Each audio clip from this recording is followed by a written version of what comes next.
안녕하십니까. BTV 주간종합 뉴스 시작합니다. 2만 1,000석 규모의 돔구장과 복합 쇼핑몰이 결합된 세계 최초의 멀티 엔터테인먼트 공간이 청라에 들어섭니다. 2027년 준공될 예정인데 프로야구와 각종 공연 등으로 연간 2,500만 명이 즐겨 찾을 걸로 기대됩니다. 인천시와 신세계그룹은 이런 내용의 협약을 체결했습니다. 이정윤 기자입니다. 서구 청라에 들어서는 스타필드 청라. 그 청사진이 처음 공개됐습니다. 스타필드 청라는 세계 최초로 차세대의 돔구장과 복합 쇼핑몰이 결합된 멀티 엔터테인먼트 공간으로 조성됩니다. 우선 최첨단 멀티 스타디움은 2만 1,000석 규모로 프로야구 경기장은 물론 K-팝, e스포츠 국제대회 등 다양한 문화 콘텐츠를 즐길 수 있습니다. 여기에 초대형 복합 쇼핑몰이 함께 건립됩니다. 특화된 호텔 객실과 인피니트 풀에서도 야구 경기와 엔터테인먼트를 즐길 수 있습니다. 지하 3층, 지상 6층 규모로 연면적은 50만 제곱미터, 축구장 65개 크기에 달합니다. 신세계그룹은 스타필드 청라를 대한민국 랜드마크 시설로 조성하겠다고 밝혔습니다. 스타필드 청라는 자신컨대 인천 시민의 여가를 바꿀 것이고 또 대한민국의 글로벌 문화와 관광객을 빨아들이는 허브가 될 것이라고 자부합니다. 스타필드 청라는 오는 2027년 말 준공을 목표로 하고 있습니다. 시설이 문을 열면 연간 2,500만 명 이상의 국내외 관광객이 찾을 것으로 기대됩니다. 이로 인한 고용 창출 효과는 3만 명 이상, 생산 유발 효과는 3조 6천억 원입니다. 인천시와 경제청은 원활한 사업 추진을 위해 적극적인 지원을 약속했습니다. 인천, 대한민국을 넘어서 세계 최초, 최대, 최고 이런 역사를 더 써내려가게 돼서 아주 기쁘게 생각하고 바로 스타필드 청라가 시민이 행복한 세계 초일류 도시를 향하는 인천의 큰 역할을 할 것으로 기대합니다. 신세계그룹은 돔구장 설계 변경에 대한 경관 심의를 마친 상태입니다. 지상층 건축 변경에 대한 인허가가 마무리되면 본격적인 공사를 시작할 예정입니다. BTV 뉴스 이정입니다. 인천시가 행정체제 개편을 본격적으로 추진한다는 소식 전해드렸는데요. 여론조사에서 높은 찬성률을 보이면서 사업 추진에 동력을 얻었지만 우려의 목소리도 여전합니다. 특히 중구 원도심과 동구가 통합될 경우 재정이 악화될 수 있다는 우려가 나옵니다. 배상민 기자입니다. 인천시가 지난 1일 행정안전부에 공식 건의한 행정체제 개편. 중구와 동구를 제물포구와 영종구로 통합 조정하고 서구를 서구와 검단구로 나누는 게 핵심입니다. 주민 여론조사와 의회 의견 청취로 당위성을 확보했습니다. 주민 여론조사에서 서구는 87.5%의 찬성률을 보였고 중구와 동구도 각각 83.1%와 78.6%가 찬성표를 던졌습니다. 중구, 동구, 서구 의회에 이어 인천시 의회도 행정체제 개편에 대해 찬성 의결했습니다. 시는 내년 4월 총선 전에 법률을 제정하고 2026년 7월 민선 9기 출범에 맞춰 행정체제 개편을 매듭 짓겠다고 밝혔습니다. 목표는 이번 금년도 정기국회에서 정부 입법으로 처리하는 걸로 해서 이 법이 이제 개정이 되면은 그 후속 절차를 차질 없이 진행을 시켜서 2026년 7월 1일 새로운 행정체제 하에서 개청이 되고 업무를 볼 수 있도록 하는데 이상 없도록 진행을 하겠습니다. 시는 사업에 속도를 내고 있지만 우려의 목소리도 존재합니다. 문제는 원도심입니다. 서구와 동구 의회는 의원 전원이 찬성했지만 중구 의회는 7명 가운데 원도심을 지역구로 둔 2명이 반대했습니다. 중구는 원도심 여론조사도 찬성률이 높긴 했지만 3명 중 1명이 반대표를 던졌습니다. 특히 걱정하는 건 재정입니다. 중구는 인천에서 재정 자립도가 가장 높지만 직원 월급조차 주기 어려운 동구와 합치는 것에 우려가 큽니다. 중구 원도심도 자립도가 많이 떨어지고 동구도 자립도가 가장 인천에서 떨어지는 도시인데 그 두 도시를 합쳐놔서 중구 동구를 합쳐서 행정체제 개편을 해서 정을포구를 만든다 그러면 정을포구는 인천에서 가장 낙후된 도시가 될 게 뻔합니다. 인천시는 내년에 관련 법률이 제정되면 조정교부금 배분에 대한 용역을 진행할 계획입니다. 제물포 르네상스 뉴 홍콩시티 프로젝트와 행정체제 개편의 시너지 효과를 통한 초일류 도시 실현을 구상하고 있지만 완성까지는 상당한 시간이 걸릴 전망입니다. BTV 뉴스 배상민입니다. 해수부는 기존 항만 민간 개발 방식의 문제점을 개선하겠다며 연구 용역을 추진하고 있는데요. 하지만 최근 열린 중간보고회 이후 오히려 논란이 더 커지는 모양새입니다. 지역 항만업계와 시민단체는 가장 큰 문제인 임대료 상승과 난개발에 대한 해법이 빠졌다고 지적하는데요. 공공개발 방식으로 전면 전환을 요구하고 있습니다. 보도에 김지영 기자입니다. 건설 장비가 바쁘게 움직입니다. 토지 조성공사가 한창인 송도 신항 배후단지입니다. 해수부는 이 일대 190만 제곱미터 부지를 민간개발 방식으로 추진하고 있습니다. 이후 지역 항만업계와 시민단체를 중심으로 난개발을 우려하는 목소리가 높아지고 있습니다. 해수부는 지난해 기존 민간개발 방식의 개선점을 찾겠다며 연구 용역을 추진했는데 오히려 논란이 더 커지는 모양새입니다. 최근 진행된 용역 중간보고회에서 임대료와 난개발 우려에 대한 해법이 빠졌다는 지적입니다. 항만이라는 이런 공공성을 이제 추구하지 못하게 된다 하는 게 가장 문제입니다. 그 용역은 이미 민간 개발을 전제로 한 용역이고 저희들이 문제로 삼은 임대료가 높고 난개발이 된다 하는 데 대한 해결 방책은 제시하지 못했습니다. 이게 큰 문제점이죠. 시민단체도 비판 수위를 높이고 있습니다. 경실련은 최근 논평을 내고 이번 중간보고회는 해수부의 항만 민영화 의지만 확인하는 자리였다고 질타했습니다. 그러면서 이제라도 민간 개발을 중단하고 항만공사를 중심으로 한 공공개발 임대 방식으로 전환하라고 촉구했습니다. 적기의 항만 개발을 위해서 항만공사를 만들었는데 이런 형태의 민간 개발을 하다 보면 사실상 항만공사를 만든 이유가 퇴색됩니다. 그렇기 때문에 빠른 시간 안에 민간 개발을 공공개발 임대 방식으로 전환해야 합니다.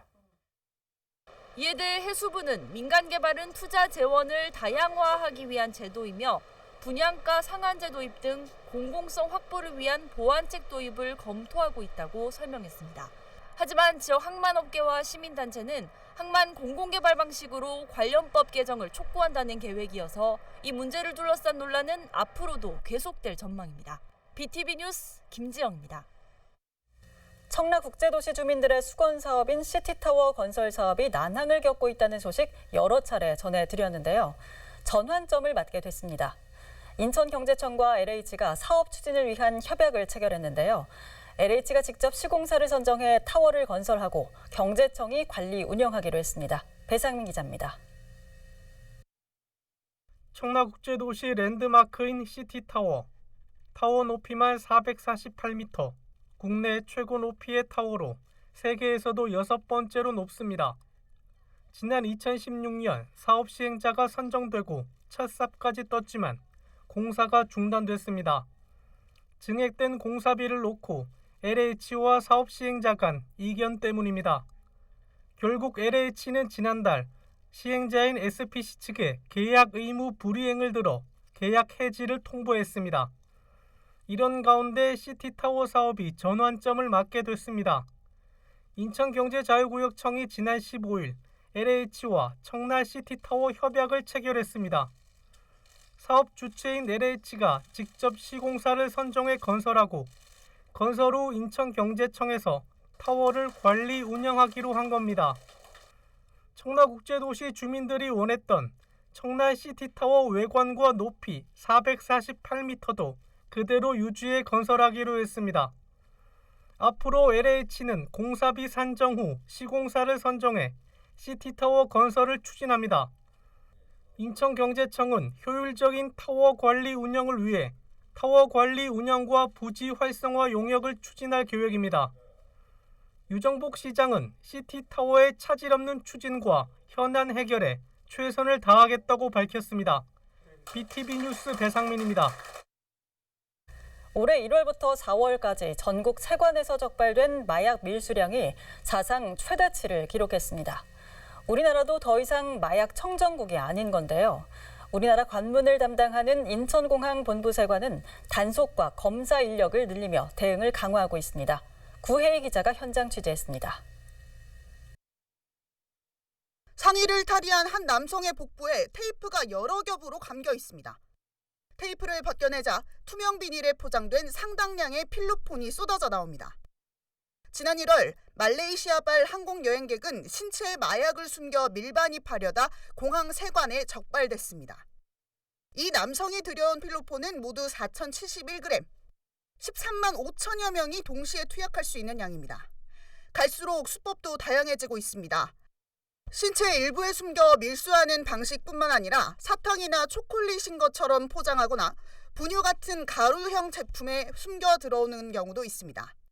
인천공항본부 세관을 중심으로 지난 2019년부터 단속된 마약 밀수 건수를 살펴봤습니다. 지난 2019년에 557건에서 점차 늘더니 지난해에는 652건으로 증가합니다. 특히 주목되는 건 적발된 양입니다. 4년간 적발 건수는 17%로 완만히 늘었지만 중량은 4배 가까이 폭증했습니다. 상대적으로 1g당 거래 가격이 내려가면서 대량으로 밀수하는 사례가 증가한 것으로 분석됩니다. 밀수되는 마약 종류도 다양해지고 있습니다. 예전에는 밀수가 필로폰에 집중된 반면 최근엔 클럽용 마약으로 불리는 MDMA와 케타민이 300% 이상 증가했습니다. 마약 밀수의 95%가 인천 세관에 집중됨에 따라 검역은 한층 더 강화됐습니다. 지금 제 뒤로 보이시는 물품들은 엑스레이 검사를 한번 거쳐간 물품들입니다. 이들 가운데 위험성 요소가 감지되거나 세관 자체 시스템에서 우범성 요소가 발견이 되면 개장을 해서 최종 검사를 거치게 됩니다. 밀수 경로를 보면 국제 우편이 47%로 가장 많고 특송화물이 27%로 뒤를 이었습니다. 이 때문에 인천공항세관의 마약수사 전담과를 3개 과로 확충하고 마약수사 전담팀도 신설해 운영하고 있습니다. 저희 인천공항세관에서는 해외에서 들어오는 마약류, 총기류 등 사회 위해 물품에 대한 반입을 저지하기 위해서 24시간 열심히 근무하고 있습니다. 관세청은 올 하반기까지 엑스레이 영상 정보와 국제 우편물 정보를 동시에 확인할 수 있는 국제 우편 동시 구현 판독 시스템을 구축하고 우범 화물에 대해서는 사전 선별 시스템을 구축할 방침입니다. BTV 뉴스 구혜입니다.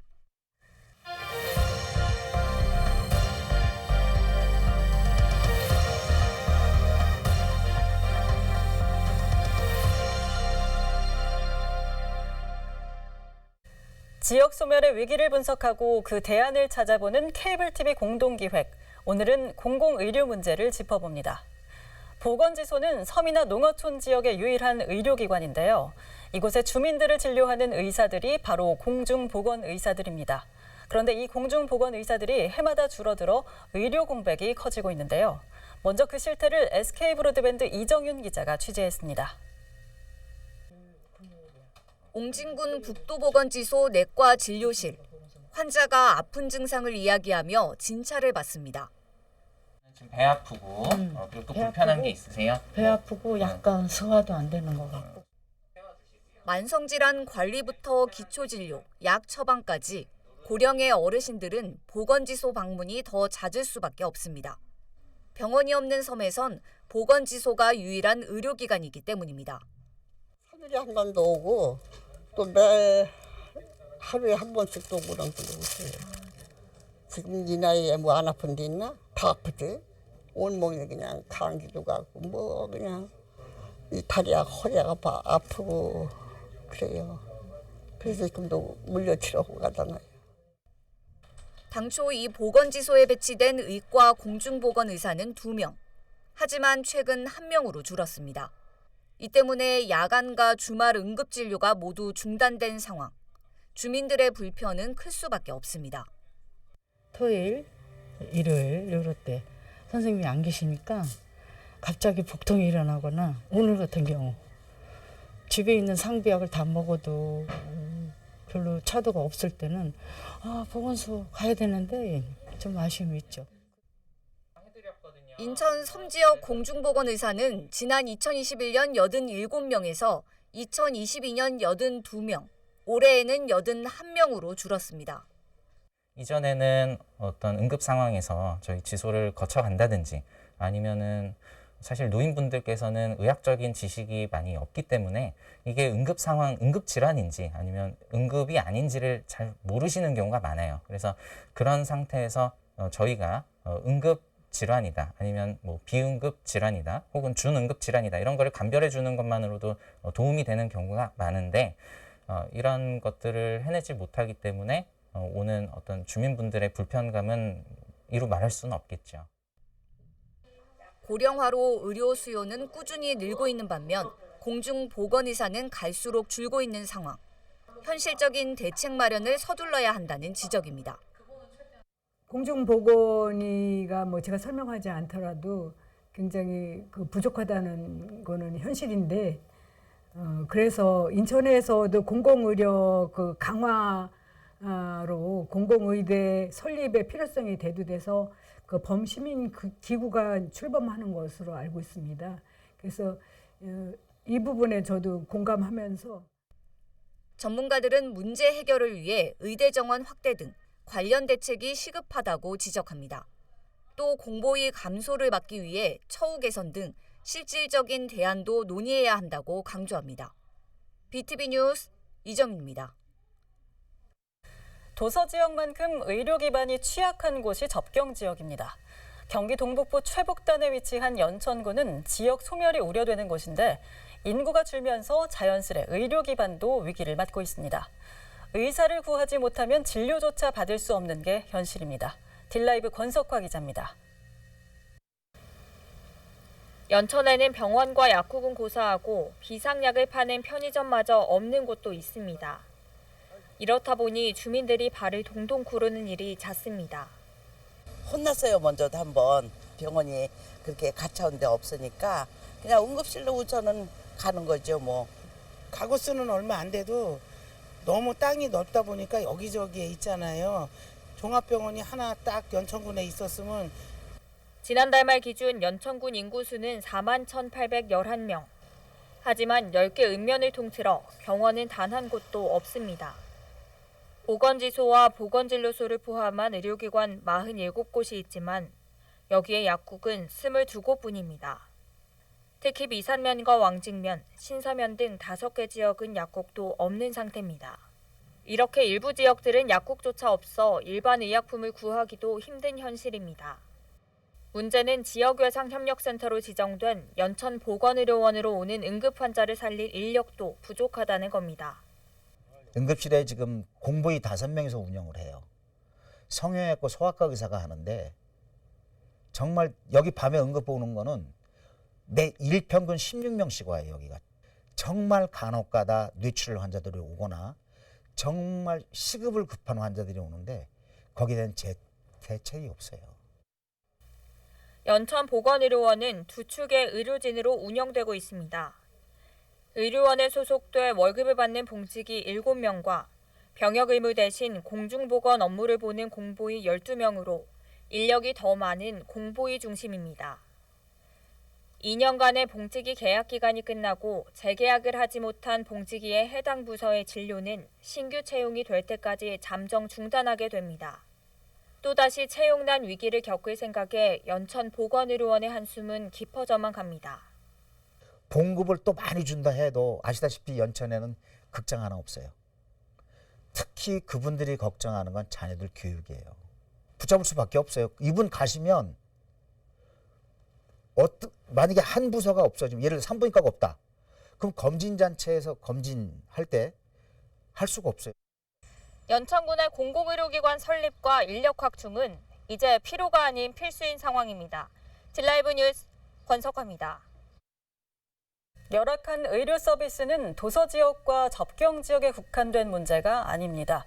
지방의 중소도시는 물론 광역시에서도 의료진 부족 문제가 발생하고 있는데요. 때문에 지방의 환자가 수도권으로 몰리고 지방 의사는 점점 부족해지는 악순환이 빚어지고 있습니다. 지방 의료 붕괴가 자칫 지방 소멸을 가속화할 수 있다는 위기감도 높아지고 있습니다. HCN 최면희 기자의 보도입니다. 병원으로 향하는 셔틀버스를 기다리는 줄이 길게 늘어섭니다. 고속철도 역사 인근에는 이처럼 대형 병원을 오가는 정류장이 따로 운영될 정도입니다. 중소도시뿐만 아니라 광역시 등 지방 대도시에서도 상경 진료를 받고 있는 환자는 흔하게 찾을 수 있습니다. 지방은 의료 시설이 되게 좀 낙후돼 있어요. 그 진료 체계가 다 보편화돼 있다고 해도 의료 시설이 아무래도 서울보다 좀 많이 낙후돼 있어서 그래서 다 오는 거예요. 대형 병원이 아무래도 시설의 신뢰성, 시설의 성공률 이런 것이 높다고 생각해서 대형 병원을 찾는 것 같아요. 수도권 의료 집중은 이미 보편적인 모습이 됐지만 점차 심화되는 추세입니다. 2021년 기준 수도권 상급 종합병원에서 진료를 받은 비수도권 거주 환자는 93만 명에 달하고 이들이 지출한 의료비는 2조 7천억 원을 넘어섰습니다. 수도권 의료 집중 현상이 지방 의료 상황을 악화시키고 결국 기본적인 인프라가 부족한 지방의 소멸을 가속화하는 요인으로 작용할 가능성이 높습니다. 병원을 만들었는데 환자들이 가야 그 병원이 크는데 거점 병원을 만들어놨는데 계속 큰 병원으로 가버리면 그 거점 병원은 계속 적자고 결국은 효과가 없는 걸로 이제 다시 도태가 되겠죠. 정부가 지방 공공병원 8곳을 추가로 신설 또는 이전 공급하는 공공보건의료계획을 오는 2025년까지 추진합니다. 증축까지 더하면 20여 곳이 공급되는 계획이지만 환자가 없는 지방에 의사 유입으로까지 이어질지는 여전히 미지수입니다. 그래서 의료 인프라는 솔직히 그 단기간 내에 이제 집중화를 하게 되면 해결이 되는데 의료 인력 자체는 해결 자체가 10년이라는 시간이 걸리게 됩니다. 그래서 지금 그런 2025년까지 하겠다고 하는 그런 것들은 외형적인 건 가능할지언정 내실을 다질 수 있는 것은 현실적으로 불가능하다. 전문가들은 권역별 진료 집중 과목 선정과 수도권 병원과의 연계 진료 확대가 지방 의료 불균형 문제를 완화시킬 수 있다고 입을 모았습니다. HCN 뉴스 최면입니다. 이처럼 지방의 의료 시스템이 붕괴 위기를 맞으면서 각 지자체는 필수 의료 붕괴를 막기 위해 분주합니다. 충남 당진이 좋은 사례를 보여주고 있는데요. 저출산과 낮은 진료비로 소아청소년과가 위기를 맞았는데 어린이 야간 응급실을 운영하고 있다고 합니다. 어떻게 가능했을까요? LG헬로비전 한범호 기자가 취재했습니다. 당진의 한 종합병원 응급실. 주로 어른들이 이용하는 이곳에 어린이 전용 병상이 들어섰습니다. 지난 4월 문을 연 소아야간 응급진료센터입니다. 응급실엔 성인과 분리된 별도의 소아 진료 공간이 이렇게 마련돼 있습니다. 소아청소년과 전문의 2명과 간호사 3명이 배치돼 저녁 7시부터 새벽 1시까지 휴일 없이 운영됩니다. 일반 진료뿐 아니라 입원 치료도 가능하고 심야 시간 따로 약국을 찾지 않아도 약을 바로 받아갈 수 있습니다. 그동안 늦은 밤 아이가 아플 때 서산이나 천안 등 다른 지역 소아 청소년 전문의가 있는 병원 응급실을 이용해야 해서 시민들의 불편이 아주 컸습니다. 이러한 불편이 크게 해소될 것으로 기대됩니다. 주민들의 반응은 기대 이상입니다. 온라인 공간엔 그동안 겪었던 불편을 토로하면서 센터가 오래 유지되길 바라는 글들이 잇따라 올라오고 있습니다. 이용 인원도 예상보다 많은 하루 평균 30명 정도에 이릅니다. 진료도 다른 소아과에 비해서는 그래도 조금 빨리 되는 편이었고 처치도 바로바로 해주고 약도 바로 주는데 그렇다고 해서 뭐 비용이 많이 드는 것도 아니어가지고 되게 좋았거든요. 소아청소년과는 저출산 흐름과 낮은 진료비 등으로 폐과가 잇따르는 등 위기를 맞고 있는 상황. 당진 소아야간 응급진료센터도 의료진을 구하는 게 가장 큰 관건이었는데 당진시가 충남도 공모사업으로 따낸 예산에 10일을 추가로 보태면서 6개월 만에 인력을 확보했습니다. 센터를 직접 운영하는 병원도 비응급 환자에게 별도로 부과되는 비용을 받지 않는 등 수익성보단 공공성을 택했습니다. 유일한 종합병원으로서 공공성도 무시를 할 수가 없기 때문에 당진시와 고민 끝에 저희가 응급관리료라고 있습니다. 응급실에 방문하시게 되면은 대략 한 6만 원 정도 발생을 하는데요. 이거를 면제 혜택을 드리도록 결정을 했습니다. 소멸 가속화와 맞물려 점점 더 열악해지고 있는 지역 의료 환경. 당진 소아야간 응급진료센터가 새로운 해법을 제시할 수 있을지 주목됩니다. 헬로티비 뉴스 한보호입니다.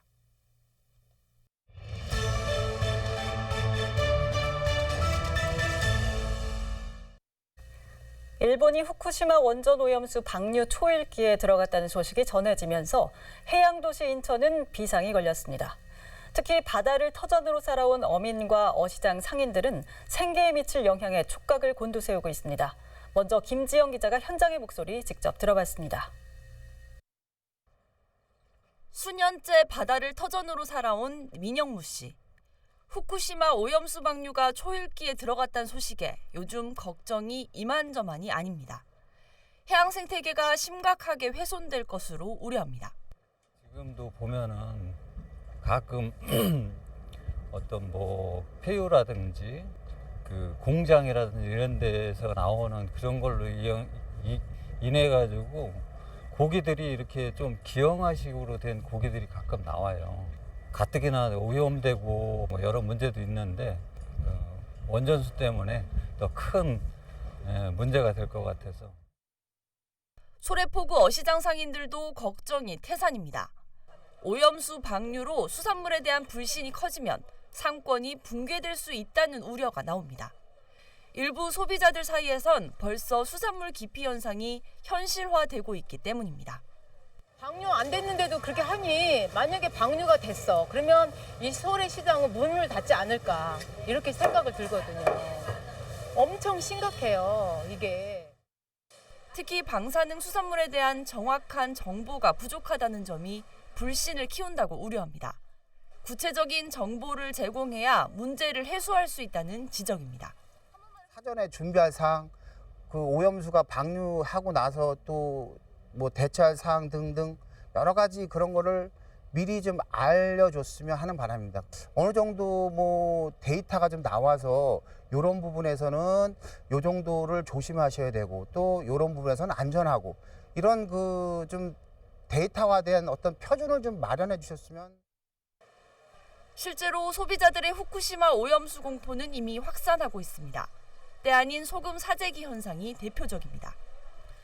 현재 굵은 소금 5kg 가격은 12,649원으로 지난해 같은 기간보다 10% 이상 올랐습니다. 평년과 비교하면 60% 이상 높은 가격에 거래되고 있습니다. 4, 5월에 비가 많이 내려 소금 생산량이 줄어든 탓도 있지만 오염수 방류 전 소금을 미리 구입하려는 사람이 늘어난 것도 가격 폭등의 원인으로 지목됩니다. 소금 산다고 사라 그래서 아니 앞으로 갈수록 더 걱정되지 않을까요? 거기하고 방류하고 우리나라 오는 시간이 뭐 어느 정도 있다고 그러대요. 그러면 갈수록 더 좀 무서울 것 같은데 확실히 잘 모르겠지만. BTV 뉴스 김지영입니다. 보신 것처럼 어민들과 상인들의 걱정은 이루 말할 수가 없습니다. 정치권과 환경단체들도 인천 지역 피해를 우려하며 반대 목소리를 높이고 있는데요. 안전성이 확보되지 않은 만큼 인천시가 반대 입장을 분명히 표명해야 한다는 겁니다. 시민들의 불안감이 커지고 있는 가운데 인천시는 우선 방사능 조사를 확대하고 결과를 투명하게 공개하겠다는 계획입니다. 이어서 이정윤 기자가 보도합니다. 인천시는 후쿠시마 원전 오염수 해양 무단 투기 반대 입장을 적극 표명하라. 후쿠시마 오염수 방류가 초일기에 들어가자 인천 지역 사회에서도 반대 목소리가 점점 커지고 있습니다. 정의당은 방류가 예정대로 진행된다면 우리나라는 그 영향이 클 수밖에 없다고 강조했습니다. 특히 인천도 예외가 아니라는 주장입니다. 시간 차이만 있을 뿐 피해는 불보듯 뻔하다는 겁니다. 무엇보다 어민들과 어시장 상인들의 피해를 우려했습니다. 후쿠시마 방사성 오염수 방류는 현재 133만 톤에서 그치는 것이 아니라 수후 수십 년간 발생되는 방사성 오염수를 포함하는 것이다.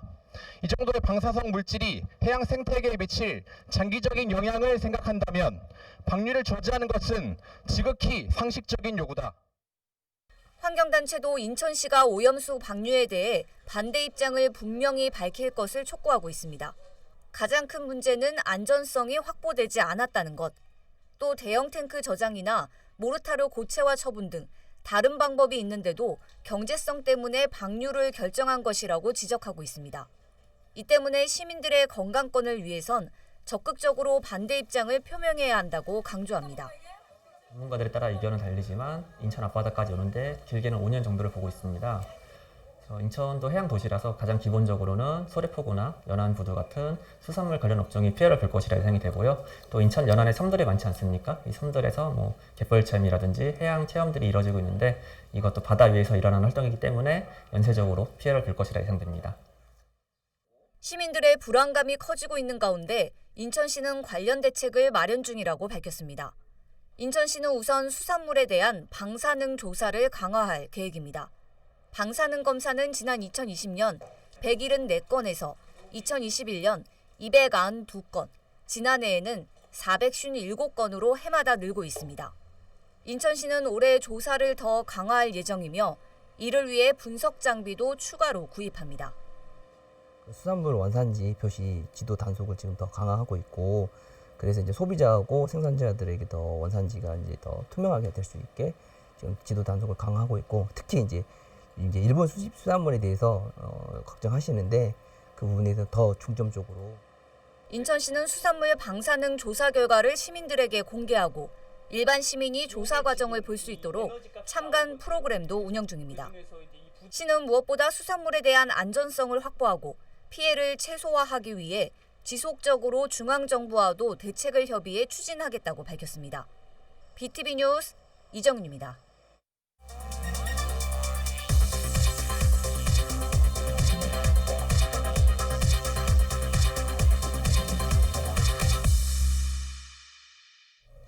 현장의 목소리를 전하고 지역 현안을 고민하는 이슈 현장입니다.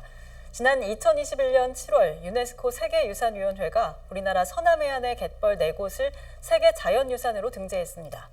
하지만 인천 갯벌은 포함되지 못했었죠. 인천 갯벌에는 두루미와 흰발 농개 등의 멸종위기종을 비롯해 다양한 생명들이 살고 있는데요.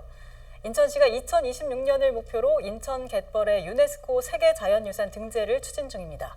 오늘은 생태교육센터 1항 장정구 공동대표와 함께 인천 갯벌 세계자연유산 등재 추진의 의미와 과제를 짚어보겠습니다. 대표님 어서 오세요. 네, 안녕하세요. 예, 인천 갯벌의 유네스코 세계자연유산 등재가 추진 중입니다. 네. 먼저 인천 갯벌이 가진 가치, 또 유네스코 세계자연유산 지정이 어떤 의미를 가진 것인지 설명 부탁드립니다. 네, 그 유네스코 세계자연유산은 기본적인 기준이 몇 가지인데 그 중에 하나가 보편성, 그다음에 탁월성, 그다음에 마지막 하나가 완결성입니다. 그 완성이 되어야 한다라는 의미거든요. 근데 2021년도에 서남해안 갯벌이 유네스코에 등재가 될 때 조건이 붙었습니다. 권고사항이긴 하지만 사실상 조건에 해당하는 부분인데 핵심 지역이 빠졌다. 핵심 지역을 2단계로 확대할 것을 주문을 했습니다. 그거는 왜 그러냐면 인천에서 그 당시에 인천도 포함이 됐어야 되는데 실제 포함이 되지 않았었거든요. 그런데 핵심 지역이 인천 등 여러 곳이 이제 빠져 있다라고 하는 부분. 그래서 실제로는 자문기구에 해당하는 IUCN이라고 하는 세계 자연 보전 연맹에서 반려하는 게 맞겠다라는 판단을 했었는데 2달 만에 만장일치 통과가 되거든요. 그거는 결국 뭐냐면 2단계 등재를 하겠다, 추진하겠다라고 약속을 했기 때문이다. 결국에는 완결성을 확보하기 위해서는 2단계 등재가 필수적인 거고 거기에서는 인천 갯벌이 핵심 지역이다. 또 하나는 앞으로 중국 갯벌도 세계 유산에 등재가 되어 있고 황해 연안의 한국 갯벌, 그다음에 앞으로는 북한의 갯벌까지 완성을 하기 위해서 인천의 갯벌이 되게 중요한 교두보의 역할을 해야 된다라는 의미입니다. 이런 차원에서 유네스코 세계자연유산 지정을 위해서 시민사회단체도 발벗고 나섰습니다. 2023년 3월 말 인천 지역 61개 시민사회단체가 함께 인천 갯벌 세계자연유산 등재 추진 시민협력단인 인천 갯벌 2026 발족했는데요. 현재 어떤 활동이 이어지고 있습니까? 가장 중요한 거는 시민의 인식이 좀 증진이 될 필요가 있겠다. 왜냐하면 이게 규제라고 하는 인식들이 많이 있습니다. 그렇지 않고 국제적인 가치를 인정받는 방해받는다라고 하는 시민의 의식이 바뀔 필요가 있겠다. 해서 결국엔 시민들의 의식을 바꾸기 위해서 잘못 알려져 있는 것들을 바로잡기 위한 카드뉴스 같은 거를 해서 알리는 활동들을 하고 있고요. 또 하나는 이게 갯벌 세계유산 추진단이라고 하는 조직이 목포에 있습니다. 근데 지자체하고 소통을 해야 되고 또 지역 주민하고 소통을 해야 되거든요. 직접적으로 소통하기가 현실적으로 좀 어려움이 좀 있습니다. 그런 가교 역할을 협력단에서 하겠다라는 말씀을 드리고 있고요. 또 하나는 이게 세계 문화유산하고 자연유산하고 차이가 있어요. 세계 문화유산은 문화재 보호법에 의해서 보호를 하는 거고 세계 자연유산은 습지보전법에 의한 겁니다. 문화재 보호법은 주변 지역에 대한 규제가 있거든요. 근데 습지보전법은 그 갯벌에 대한 보호만 있지 주변 지역에 대한 규제가 별도로 되어 있지는 않아요. 이런 사실들을 시민들한테 정확하게 알리는 역할이 협력단의 역할이다. 그래서 그렇게 바로 잡는 역할. 네, 맞습니다. 그래서 기념품을 제작을 해서 시민들한테 좀 알리기도 하고 또 이런 갯벌의 유네스코 등재가 필요하다라고 하는 서명 정도 진행을 하고 있습니다. 네. 그런데 일각에서는 인천 갯벌이 유네스코 세계 자연유산이 되면 오민들이 오히려 생업에 피해를 입을 것이다. 또 개발 사업에 제한이 있을 것이다라는 이야기도 있었습니다. 이에 대한 의견은 좀 어떠십니까? 예, 분명한 거는 국제협약이라고 하는 유네스코 세계 자연유산이 된다 하더라도 추가 규제는 없습니다. 이건 분명한 거고요. 그러면 국내법에 의해서 습지보전법에 의한 규제가 전부인 건데 습지보전법상에서 규제가 어떤 거냐? 갯벌은 공유수면입니다. 누구의 땅이 사유재산권이 있는 게 아니거든요. 그런데 주변 지역에 대한 추가 규제는 아까도 말씀드렸지만 없는 상황이거든요. 오히려 갯벌이 세계유산 또는 습지보호 지역이 된다라고 하면 국가적으로 여러 가지 지원들을 합니다. 치어를 방류한다든가 종폐를 살포한다든가 어민들의 소득 증대를 위한 여러 가지 지원책들이 있거든요. 결국에는 뭐냐면 갯벌의 대규모 매립 등의 개발 사업에 대한 규제만 있을 뿐이지 지역 주민들의 어업에는 전혀 지장이 없고 오히려 국가적인 지원만 있을 뿐이다라는 말씀을 분명히 드립니다. 세계 자연유산으로 등재가 되더라도 어민들의 어업은 가능하다. 또 갯벌 매립 등의 대규모 개발 사업만 규제를 받는다라고 말씀을 주셨습니다. 그렇다면 앞으로 성공적인 인천 갯벌 세계 자연유산 등재 추진을 위해서 또 어떤 노력들이 필요할까요? 저는 그런 꿈을 꿉니다. 그 인천공항에 내릴 때 비행기 안에서 세계유산의 도시 인천에 오신 걸 환영합니다. 라고 하는 멘트를 좀 들었으면 좋겠어요. 결국에는 이 세계 자연유산이라고 하는 거는 탁월한, 그 다음에 보편적인, 완결한 유산이어야만 되고 우리나라에는 제주도만 유일하게 그 가치를 인정받았어요. 갯벌이 두 번째거든요. 그럼 추가적으로 세계 자연유산의 가치가 있는 게 있느냐? 아마 없을 거다라고 전문가들이 이야기를 합니다. 그러면 결국엔 대한민국에 2개밖에 없는 세계 자연유산을 인천이 가지는 그런 도시가 된다라고 한 거거든요. 지금 인천이 세계 인류 도시를 이제 표방을 하고 있는데 세계 인류 도시가 결국 어떤 거냐? 개발과 보전의 균형이 잘 이루어진 도시가 비로소 진정한 국제 도시, 세계 도시가 아닐까라는 생각이 들고요. 그러기 위해서는 시민들께서 이 부분에 적극적으로 동참을 해주시는 게 꼭 필요하다. 주민들이 반대하면 현실적으로 좀 지정이 어렵거든요. 그래서 그런 의미에서 본다라고 하면 많은 시민들이 인천의 갯벌에 대한 자부심을 가졌으면 좋겠다 싶습니다. 다양한 생태계 보고인 인천 갯벌, 그 가치를 알리고 보존하기 위한 인천 갯벌의 유네스코 세계 자연유산 등재를 기대하겠습니다. 이슈 현장 오늘은 여기서 마치겠습니다. 고맙습니다. 네, 감사합니다.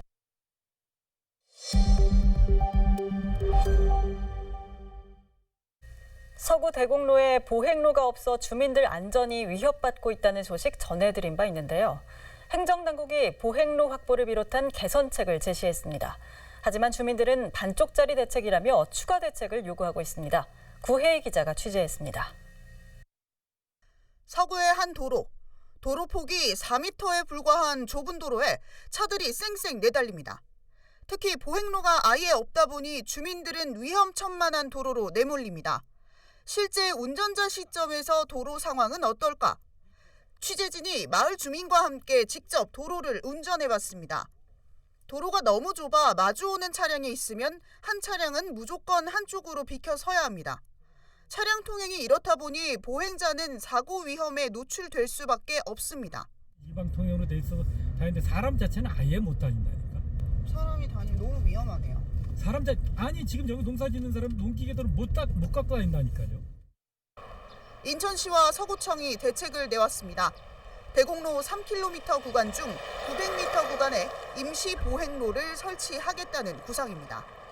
이달에 용역을 발주할 계획인데 주민들은 반발합니다.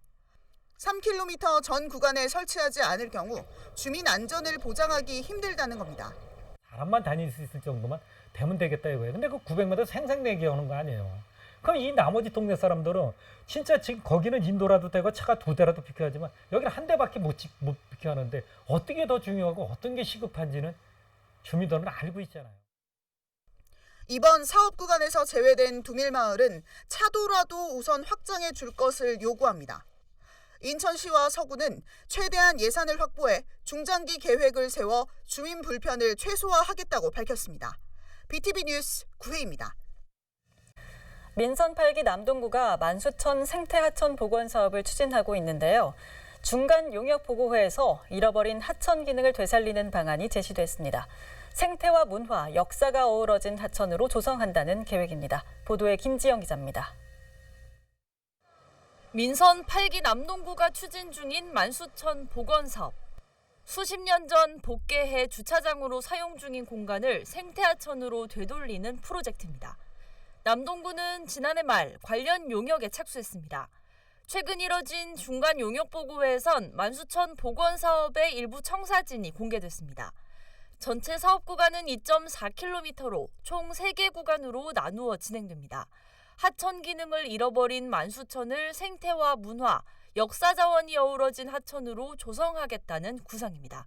하천 복원 구간이 시작되는 1구간엔 지역 커뮤니티 공간과 수변 생태 공간, 주민들을 위한 쉼터 등을 조성하는 방안이 검토되고 있습니다. 이어지는 2구간에는 수변 무대와 휴게시설, 수변 스탠드와 벽화 등을 설치하는 방안이 제시됐습니다. 현재 주차장 확충 사업이 추진 중인 복개 제1주차장은 생태하천 복원 대상에서 제외됐습니다.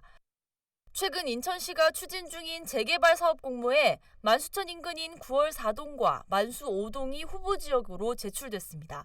이 일대가 재개발 사업지구로 지정될 경우 만수천 복원 사업도 더욱 탄력을 받을 전망입니다. BTV 뉴스 김지영입니다. 중구 연안동 일대는 항만을 오가는 화물차와 어시장의 화로차로 주민들의 불편이 큰데요. 여기에 도시 바람길 숲을 조성했습니다. 녹지 공간과 쉼터가 들어서고 불법 주차도 막을 수 있다고 합니다. 배상민 기자입니다. 인천항과 어시장이 있는 중구 연안동. 도로는 화로차와 대형 화물차가 쉴 새 없이 오갑니다. 도로 한쪽은 불법 주정차된 차량들로 몸살을 앓습니다. 6월인데도 30도를 웃도는 찌는 듯한 무더위 속 정수 처리한 물을 인공 안개로 분사하는 쿨링 포그가 작동합니다.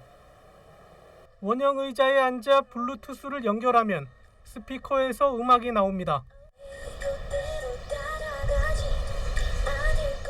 거리는 각종 나무와 화초 등이 심어져 정원을 떠올리게 합니다. 중구가 국비와 시비 등 15억 원을 투입해 조성한 도시 바람길 숲입니다.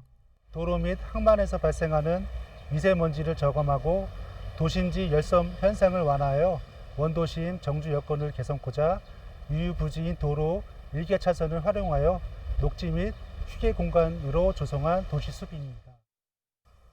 기존의 차도 한 차선을 주민 보행 구간으로 바꿨습니다. 야외 운동기구와 쉼터도 마련돼 주민들이 편리하게 이용합니다. 가로등과 경관 등을 설치해 안전과 도시 미관 모두를 살렸습니다. 지역이라고 그래야 되나? 불도 없고 그랬는데 저녁에 이렇게 불도 다 들어오고 환하게 들어오니까 애들도 많이 나가서 뛰어놀고 이렇게 놀 수 있는 공간이 즐길 수 있는 공간, 그리고 주민들이 나가서 대화할 수 있는 공간, 그리고 이렇게 나무가 이렇게 없던 게 이렇게 나무가 무성하게 이렇게 심어져 가지고. 중구는 도시 바람길 숲을 지속적으로 관리하는 한편 민관이 함께하는 정화 활동도 추진할 방침입니다. BTV 뉴스 배상민입니다. 이번 주 준비한 소식은 여기까지입니다. 이상으로 BTV 주간 종합 뉴스를 마칩니다. 편안한 주말 보내시길 바랍니다.